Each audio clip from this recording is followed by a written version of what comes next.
اعوذ باللہ من الشیطان الرجیم بسم اللہ الرحمن الرحیم ان المسلمین والمسلمات والمؤمنین والمؤمنات والقانتین والقانتات والصادقین والصادقات والصابرین والصابرات والخاشعین والخاشعات والمتصدقین والمتصدقات والصائمین والصائمات والحافظین فروجهم والحافظات والذاکرین اللہ کثیرا والذاکرات اعد اللہ لهم مغفرة واجرا عظیما۔ یہ سورہ احزاب کی آیت نمبر 35 اور 5واں رکوع ہے۔ اس آیت مبارکہ میں اللہ تبارک و تعالی نے مسلمان کی شخصیت کو معاشرے میں نمایاں اور امتیازی حیثیت دینے اور اس کا تشخص اور پہچان پیدا کرنے والی 10 صفات ذکر کی ہے۔ یہ صفات چاہے مرد میں ہو یا عورت میں اسے مغفرت اور اجر عظیم کا مستحق بنا دیتی ہے۔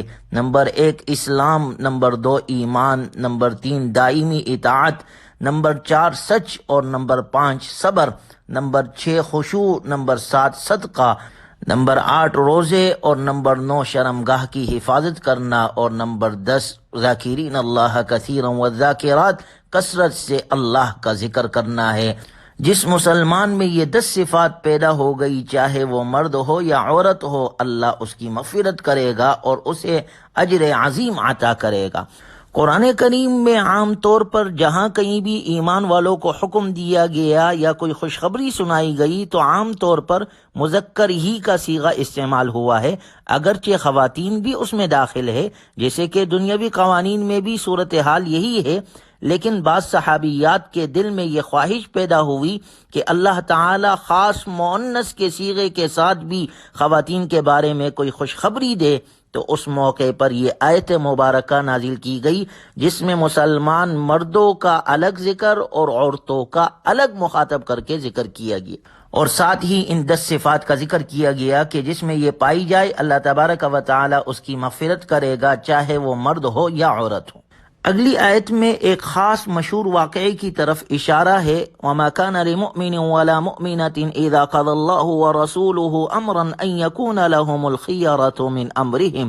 اور جب اللہ اور اس کا رسول صلی اللہ علیہ وسلم کسی بات کا حتمی فیصلہ کرے تو نہ کسی مؤمن مرد کے لیے یہ گنجائش ہے، نہ کسی مؤمن عورت کے لیے کہ ان کو اپنے معاملے میں کوئی اختیار باقی رہے۔ وَمَن يَعْصِ اللَّهَ وَرَسُولَهُ فَقَدْ ضَلَّ ضَلَالًا مُبِينًا، اور جس کسی نے اللہ اور اس کے رسول کی نافرمانی کی وہ کھلی گمراہی میں پڑ گیا۔ اس آیت مبارکہ میں اس مشہور واقعے کا ذکر ہے جس کی وجہ سے رسول اللہ صلی اللہ علیہ وسلم کو مخالفین نے سخت تنقید کا نشانہ بنایا تھا۔ ہوا یہ کہ آپ صلی اللہ علیہ وسلم کے متبنہ منہ بولے بیٹھے حضرت زید بن حارثہ رضی اللہ تعالی عنہ اور آپ صلی اللہ علیہ وسلم کی پھوپھیزاد بہن حضرت زینب رضی اللہ تعالی عنہ کے درمیان نکاح ہوا، لیکن اللہ کی شان کے یہ نکاح زیادہ زمانہ نہ چل سکا اور ان دونوں کے درمیان جدائیگی ہو گئی۔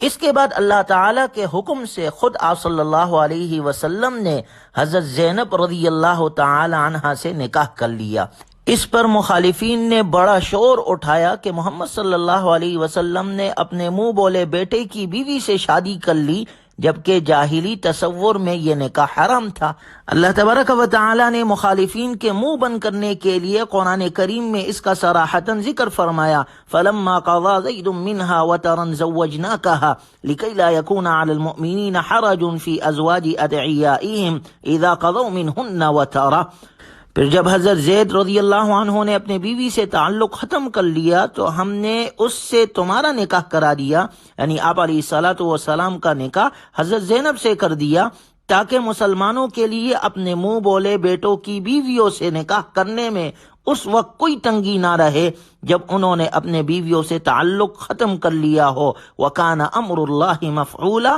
اور اللہ نے جو حکم دیا ہے اس پر عمل تو ہو کر رہنا ہی تھا۔ اللہ تبارک و تعالی نے اس نکاح کی وجہ خود ذکر فرمائی کہ ہم نے خود یہ نکاح کروایا تاکہ آئندہ متبنہ یعنی منہ بولے بیٹے کی مطلقہ بیوی کے ساتھ نکاح کرنے میں مسلمانوں کے لیے کوئی حرج باقی نہ رہے۔ مَا كَانَ عَلَى النَّبِيِّ مِنْ حَرَجٍ فِي مَا فَرَضَ اللَّهُ لَهُ، نبی صلی اللہ علیہ وسلم کے لیے اس کام میں اعتراض کی کوئی بات نہیں ہوتی جو اللہ تعالی نے آپ کے لیے طے کر دیا ہو۔ سنت اللہ فی الذین خلو من قبل وکان امر اللہ قدرا مقدورا، یہی اللہ کی وہ سنت ہے جس پر ان انبیاء اکرام علیہم الصلاۃ والسلام کے معاملے میں بھی عمل ہوتا آیا ہے جو پہلے گزر چکے ہیں۔ وکان امر اللہ قدرا مقدورا، اور اللہ کا حکم مقرر کیا ہوا ہے۔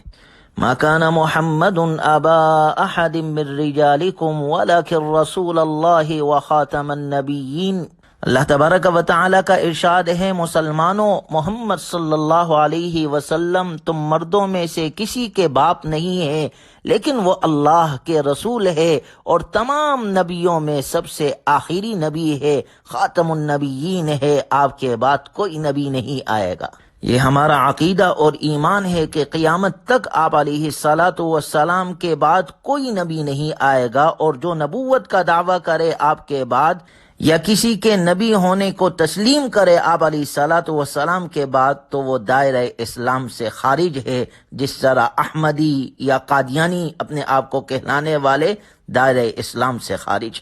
اللہ ہمارے ایمان کی حفاظت فرمائے۔ ان آیات میں حضرت زید رضی اللہ تعالی عنہ کا ذکر چل رہا ہے، چونکہ حضرت زید بن حارثہ رضی اللہ عنہ کو حضور صلی اللہ علیہ وسلم نے اپنا بیٹا قرار دیا تھا، متبنہ بنایا تھا، اس لیے لوگ ان کو زید بن محمد صلی اللہ علیہ وسلم کہہ کر پکارا کرتے تھے۔ ماقبل آیات میں یہ ذکر آ چکا ہے کہ منہ بولے بیٹے کو حقیقی بیٹا قرار نہیں دیا جا سکتا،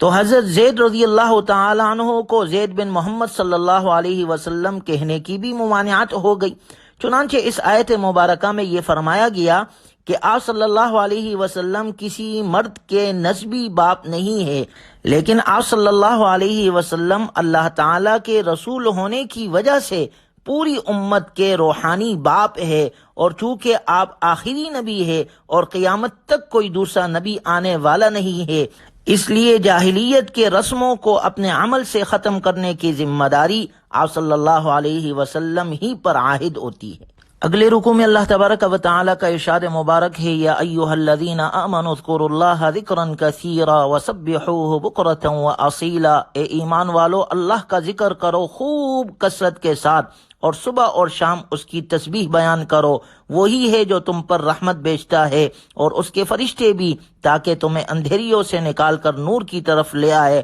اور وہ ایمان والوں پر رحم فرمانے والا ہے۔ جس دن یہ لوگ اس سے ملاقات کریں گے ان کا تحیہ سلام ہوگا، اور اس نے ان کے لیے اجر کریم تیار فرمایا ہے۔ در حقیقت ذکر اللہ بہت بڑی عبادت ہے، اور ہر وقت اس میں مشغول رہنے کی ضرورت ہے۔ فَإِذَا قَضَيْتُمُ الصَّلَاةَ فَاذْكُرُوا اللَّهَ قِيَامًا وَقُعُودًا وَعَلَى جُنُوبِكُمْ، سو جب تم نماز ادا کر چکو تو اللہ کو یاد کرو، کھڑے اور بیٹھے اور اپنے پہلو پر یعنی لیٹے ہوئے۔ انسان کی یہی تین حالتیں ہیں، اور ان تینوں حالات میں اللہ کا ذکر کرنے کا حکم دیا ہے، کیونکہ در حقیقت ذکر ہی اس عالم کی جان ہے اور اس کے بقا کا ذریعہ ہے۔ عبادات کی دیکھیں، نماز، روزہ، زکوٰۃ، ہر ایک کا ایک وقت ہے یا تعداد ہے، اتنی رکعت نماز ہے، روزے 30 ہے، رمضان میں ادا کرنے ہیں، حج ذی الحجہ میں ہے،